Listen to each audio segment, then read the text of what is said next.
everyone, I'm Shelby Hartman, DoubleBlind's co-founder and editor-in-chief. And today we're going to talk about the Amanita Muscaria mushroom. But before we do, I'm going to introduce you to my dog Billy, because you might have noticed that she's in the background of a lot of our videos, and you've been talking about how she's so cute, and I agree, she's so cute. So this is Billy, say hi. Hi! So today we're talking about the Amanita Muscaria mushroom. But before we jump into it, I just want to remind you to like, subscribe, and hit that notification button if you never want to miss a beat from us. Also, not sure if you know, but we have an amazing newsletter that is free that we do every single week called The Drop-In, where we include psychedelic news and stories on interesting people within the psychedelic space and all kinds of amazing stuff, and we put so much love into it. So if you want to, you can subscribe. And I also just want to say that if you didn't know, we have been up against a lot at DoubleBlind, all kinds of censorship from Google and YouTube and Instagram and you name it. And part of the reason why we put together this newsletter is because we just want to make sure that if, God forbid, any of these accounts ever get taken away, that we have a way to stay in touch with you. So you've definitely seen the Amanita Muscaria or the fly agaric mushroom, even if you've never heard about it before. It appears as garden statues, tea infusers, Halloween costumes, wrapping paper, cell phone cases, you name it. The little mushroom emoji on your iPhone, that's an Amanita Muscaria. In mass media, you can find it in the Smurfs, the Johnny Depp version of Alice in Wonderland, Fantasia without its speckles or warts, and where the cap is white and the warts are red as the iconic Super Mario mushroom. Despite representation in so many places, Amanita Muscaria is very poorly misunderstood. There is just a lot of misinformation about the Amanita Muscaria mushroom right now, so we wanted to clear some of that up for you. Mycologist Paul Stamets dubbed Amanita, quote, one of the most dangerous mushrooms anyone can eat. And while people eat this mushroom for its psychoactive effects, it poses unique safety concerns that are uncharacteristic of classic psychedelics. Concerns that make having a sitter and a safe environment very critical when taking this mushroom. In fairy tales and psychedelic lore, commentary on Amanita Muscaria is littered with unresolved debates, inaccuracies, speculations, and rumors. In fact, almost everything about this mushroom is contended. As Andy Letcher tells us in his book Shroom, Gordon Wasson and Terence McKenna lamented their underwhelming encounters with Amanita. In Soma, Wasson puts it this way, quote, the results were disappointing. We felt nauseated and some of us threw up. We felt disposed to sleep and fell into a deep slumber from which shouts could not rouse us, lying like logs, not snoring, dead to the outside world. When in this state, I once had vivid dreams, but nothing like what happened when I took psilocybin mushrooms in Mexico. On the other hand, Wasson immediately thereafter records the experience of a friend whose Amanita-inspired elation, quote, was nothing like the alcoholic state. It was infinitely better, beyond all comparison. Other stories are less innocent. The mushroom's been accused of inspiring the, quote, berserk behavior of the Berserkers, and people recount injuries sustained during Amanita trips. The mushroom presents us with a long list of fascinating issues like its pharmacology, its cultural representation and role in folklore, and its status as an ancient religious catalyst. So if you're watching this video, you are probably interested in trying Amanita Muscaria. And you might have also noticed that there are suddenly all of these Amanita Muscaria, Musimol products of widely varying quality and levels of integrity on the market, being sold at smoke shops, being sold on Instagram, being sold all over the place. And so we wanted to take a minute to present to you this Amanita Muscaria tincture. It's by a brand called Psych Wellness. We know the founders, and it's for promoting sleep, reducing stress. It can also induce lucid dreaming if you're interested in a dreaming practice, which I am, and I've gotten a lot of value out of. And, you know, I just want to encourage you, whether you buy Calm or a different tincture, although, you know, we really like this one, to vet where you're getting your products from, especially in this like weird time where, you know, people are releasing all kinds of supplements and tinctures and making claims about them. Some companies are sourcing their ingredients from China. We did an independent investigative report on DoubleBlind that found that a lot of these products don't even have what they say they have in them on the label. So Calm is a product that we trust. If you're interested in giving Amanita Muscaria a try, and you can check out a link to that in the description of this video. I also want to note that Calm is a partner of ours and that they are sponsoring this video, but that DoubleBlind is very selective about who it partners with, and that we only take advertising dollars from people who we love and people who we trust, who we genuinely want to introduce to our community. So if you're interested in trying Calm, check it out below. So let's first talk about the history of Amanita Muscaria. The first reference scholars have found to Amanita Muscaria comes from a kind of medieval encyclopedia of plants by Saint Albertus Magnus, a 13th century theologian, philosopher, scientist, and mentor to Saint Thomas Aquinas. He said, "In the areas where we live, a fungus is found that is broad and dense, having a redness on the surface. And it has on that redness many raised blisters, whereof some are broken and others are not.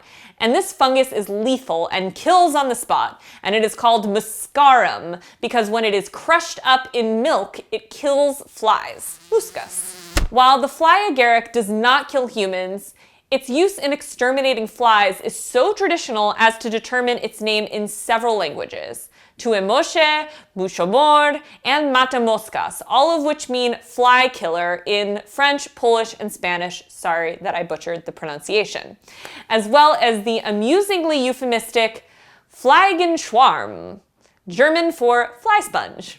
Many of you may have heard the legend and lore about the relationship between Amanita Muscaria, Santa, and Siberian shamans. So let's also talk about that for a moment. Scholars and articles online often tout Amanita Muscaria's traditional usage by Siberian shamans.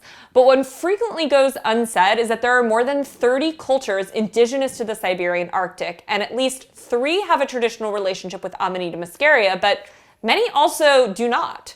Some have also suggested that our understanding of Santa Claus derives from shamans in this region. Generally, what I'll say is that I have had conversations with some of the world's leading academics who have studied the Amanita Muscaria mushroom, including Kevin Feeney. And I've also spoken to some indigenous folks who have ancestral ties to the Siberian Arctic. And basically what I've been told is that there isn't a lot of information about the traditional use of Amanita Muscaria ceremonially for a reason. And so I'm just going to leave it there and say that if we look at, a lot of other indigenous communities that have opened up to foreigners to come and experience their traditional ways with plant medicines, whether that is ayahuasca, peyote, iboga in Gabon, there's always a risk to that. Governments have prosecuted and gone after indigenous communities for their use of plant medicines for many generations. Also, oftentimes, when communities open up to foreigners, a lot of capital comes into their communities, which can be really helpful in the preservation of their traditional ways, but can also cause a lot of harm. There isn't that much information about the traditional use of Amanita Muscaria in that region. That doesn't mean that history doesn't exist. So I'm just going to leave it there. Some have also suggested that our understanding of Santa Claus derives from shamans in this region. And this idea was first proposed by poet Robert Graves, promptly taken up by ethnobotanist and psychedelic pioneer Jonathan Ott, and has since been developed by other writers. If you didn't know, DoubleBlind began as a print magazine, and we've also actually co-published with a number of other outlets, including Rolling Stone and Playboy and Quartz, and we actually wrote a piece with Playboy about this whole rumored history around the Amanita Muscaria and Santa Claus. But in the most striking versions of the view, Santa is an icon of the mushroom itself. But it's hard to find definitive evidence of this link. What the heck are berserkers? Well, let me tell you. They're medieval Norse warriors famed for incredible shows of violence under the influence of the Amanita Muscaria mushroom. In 1784, Samuel Oedman first proposed that fly agaric consumption fueled the ecstatic part of these sprees. This hypothesis is contentious, however, as other scholars suggest different catalysts. Now the question everyone has: is Amanita Muscaria psychedelic? Sort of. Amanita Muscaria is very different from classic psychedelics like psilocybin, LSD, DMT, and mescaline. So there's no doubt that the mushroom is psychoactive, but it may not have the mind-manifesting qualities that classic psychedelics provide.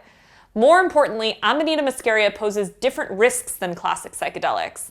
The mushroom is considered non-fatal, yet Amanita Muscaria can cause deep sleep, convulsions, and illness, particularly in high doses. A person's ability to remain in control over their behavior can be limited in a dreamy yet agitated, quote, Amanita delirium, making them more prone to accidental harm and injury. The active chemical compounds in Amanita Muscaria work differently than classical psychedelics. Generally speaking, most classical psychedelics contain compounds that engage serotonin receptors in the human brain. The psychoactive components in Amanita Muscaria likely have different mechanisms of action. As such, the psychoactive experience of Amanita Muscaria is markedly different from what we normally think of when we think of psychedelics. The two main compounds that are responsible for Amanita's strange trip are muscimol and ibotenic acid. Muscimol is a central nervous system depressant that may engage GABA receptors. Ibotenic acid is stimulating and engages glutamate receptors.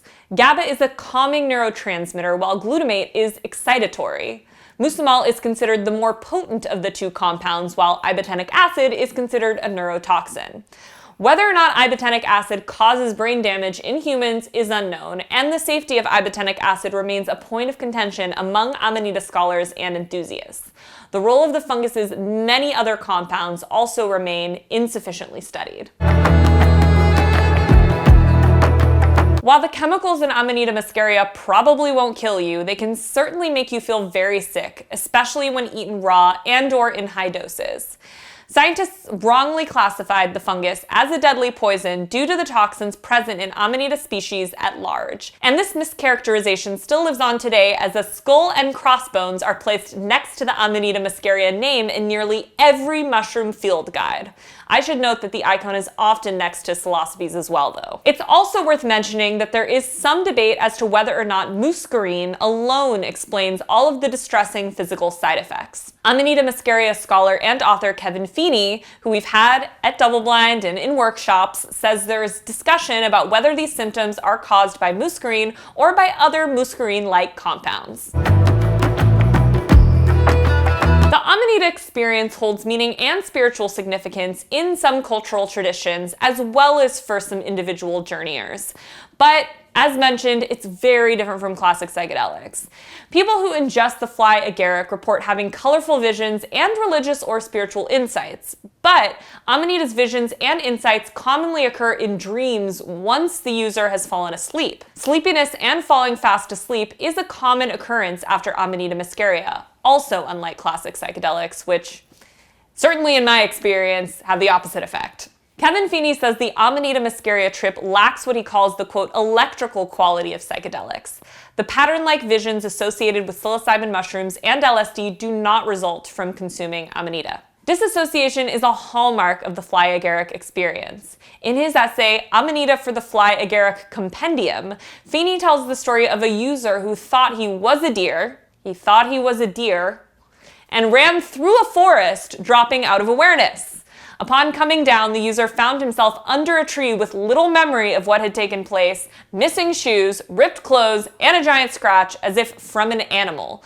Retracing his steps the following day revealed he traveled a distance of 6 miles, crossing 5 barbed wire fences. Looping is also a common feature of the trip. This is described as something in the experience happening over and over again, like a hallucination on replay, and the kind where the user does something over and over again. Paul Stamets tells a story of ingesting a large dose of Amanita pantherina, which contains mucimol like Amanita muscaria, and repeatedly dropped his expensive camera until it was destroyed, but was unsure that any single drop had really happened because of a desire to act out the uncertain memory again and again. Although some Amanita experiences may be pleasant and hold personal or cultural significance, accidents and injuries, as mentioned, they occur. And these accidents and injuries may be more likely with high doses of the mushroom in unsupervised settings. In a podcast interview recalling the camera incident, Stamets tells another story in which a man repeatedly jumped off a bridge, allowing his body to slam into the ground after a high dosage of Amanita mushrooms. Stamets continues, I definitely advise not doing this. I always thought that if I was ever called as an expert witness having these experiences and someone was watching Tales from the Crypt on TV and then they saw a knife, it causes temporary insanity. For Feeney, the fly agaric experience is best described as a potpourri of effects from many different drug categories. He lists the mushroom's possible effects in a Venn diagram. They include deliriant, depressant, dissociative, psychedelic, and stimulant. What users experience with one dose of Amanita muscaria may vary from what they experience with another. And some who try Amanita muscaria report not experiencing much of anything at all. So the Amanita trip is a mixed bag and unpredictable and sometimes not safe. One thing I will say about all of these Amanita products that are popping up, gas stations and smoke shops and stuff like that, is that, like with all unregulated products, they have a wide range in quality. Some of these companies are sourcing ingredients from China that might not be what you think they are, and other companies are growing their own Amanita muscaria mushrooms and sourcing them locally. Again, I haven't spoken to that many people who have tried some of these over-the-counter Amanita muscaria products, but I've spoken to some people who have said that I did a larger dose and I had a rewarding experience, and I'm glad I did it. So I know we're telling a lot of sort of horror stories here, and I think it's because we want people to understand the full range of what can happen on this mushroom. But I also have heard of people who have been like, oh yeah, I went to smoke shop, bought this Amanita chocolate, took it, like it was an interesting experience. I may or may not do it again. One of the main reasons people report that they really dislike Amanita muscaria is because of the physical symptoms, which can include excessive sweating, salivating, blurred vision. Gastrointestinal discomfort is especially common, even more so than with traditional psychedelics. We're not making people want to take this mushroom. And the discomfort can be more intense, causing users to feel they have been punched in several places at once. Feeney's recommendation is, quote, for anyone experimenting with this mushroom to have a sitter to help avoid and prevent injury. And in general, we just recommend having a trip sitter around unless you are an extremely experienced journeyer. And even then, it's good to just have a friend on speed dial or nearby. A sitter can also just, be there to provide blankets and warmth. If you're outdoors or you fall into sort of temporary paralysis, which could put you at risk of hypothermia, Feeney says, quote, you will probably want extra clothes and towels nearby, as well as access to a shower to address potential chills and profuse sweating. Oh God. This is all to say that, we're all for doing psychedelics in nature. Again, if you're being intentional, you have a trip sitter, you know your dose, etc. But if you've never done Amanita muscaria before, this is not something you want to do in the middle of nowhere. This is something you want to do at home with a trip sitter, where you have blankets and all the rest, should you feel uncomfortable. It's no secret that Amanita muscaria can induce some challenging trips, but an active community of consumers and enthusiasts celebrates the mushroom. Safe use practices can reduce harm and limit opportunities for accidents and injuries, of course. And when prepared properly, some enthusiasts even eat Amanita as a non-intoxicating edible mushroom. enthusiasts of its psychoactive potential have developed a series of best practices for, quote, safe tripping. Amanita experiences always come with risk, and like any other substance, the only way to avoid risk is by not eating it at all. But if you choose to engage with the mushroom, one scholar recommends, quote, developing a relationship with Amanita muscaria before attempting to dive into a major experience. As we always say, start low, go slow. Larger doses of Amanita muscaria are more likely to cause intense experiences with greater safety concerns. Dosing Amanita is not particularly easy. Enthusiasts recommend between 1 and 3 grams of prepared mushroom as a low or therapeutic dose. A threshold psychoactive dose is generally around 5 grams of prepared mushroom, but starting small is essential.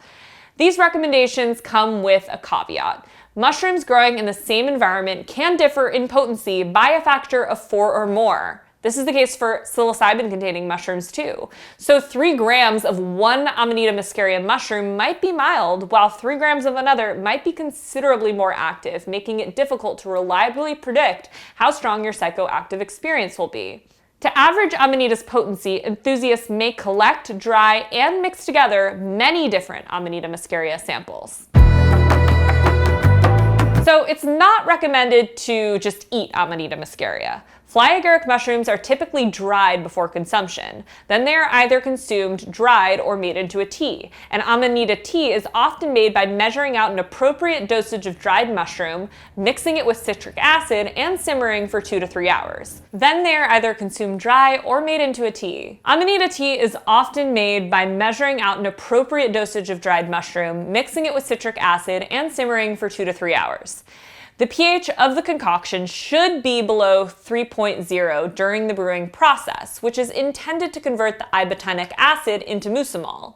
If you're hoping to enjoy Amanita muscaria as a non-psychoactive edible mushroom, you would typically boil fresh Amanita muscaria in a large volume for a long time, twice, discarding the water each time. Then cook the mushrooms as a normal edible mushroom. It's worth noting that there's still a risk of intoxication with this method. Amanita muscaria is legal in most places, but not all places, and this is part of why it's been popping up all over the place as a, quote, alternative to psilocybin mushrooms, even though it's really not an alternative to psilocybin mushrooms. Feeney proposes 3 potential reasons why Amanita muscaria is unregulated. 1, they're generally considered poisonous. 2, psychoactive effects are elusive and difficult to achieve without knowledge of dosing and preparation techniques. And 3, the active compounds ibotenic acid and mucimol are important research chemicals. In Australia, mucimol falls under Schedule 9, prohibited substance, which is the most restrictive schedule. While Australian law exempts natural forms for some compounds, these exemptions are not specified for amanitas. So ingesting them would still constitute the possession and use of mucimol. The Netherlands also outlawed Amanita muscaria when they outlawed psilocybe carophorus. The ban was inspired by a series of psilocybe-related incidents, one of which involved the death of a French teenager on a school-organized visit. In the United States, Amanita muscaria is legal except in Louisiana, where, quote, it shall be unlawful for any person knowingly or intentionally to produce, manufacture, distribute, or possess the intent to produce, manufacture, or distribute a material, compound, mixture, or preparation intended for human consumption which contains hallucinogenic. That's ridiculous. There are a few other countries generally rumored to bar Amanita consumption, but their statutes are either unclear, incomplete, or not widely available. So the wisest course of action is to, as always, consult local laws. If you're interested in learning more about the Amanita muscaria mushroom, we put a lot of care into putting together a list of resources, additional guides, and things like that in the full article on the Amanita muscaria mushroom, which we'll put a link to in the description of this video. I just want to say that of all the guides, all the articles that we have ever written in the last 6 years at DoubleBlind, that this Amanita muscaria guide was the most complicated one that we've ever done. I mean, we literally had 5 different PhD mycologists in this guide debating one another. And so we really just did our best to, include all the varying perspectives, with the caveat that there's a lot of disagreement. So if you're seriously thinking about trying the Amanita Muscaria mushroom, then just know that, we put a lot of care into vetting the resources and guides that are in this article, and we think that that's a really great place to start rather than reading about Amanita Muscaria on Reddit or message boards or something like that, because you're just gonna get a lot of different opinions. I think that's all for now. I just want to remind you that if you love these videos, then you can like and subscribe to DoubleBlind for more, and we'll catch you soon.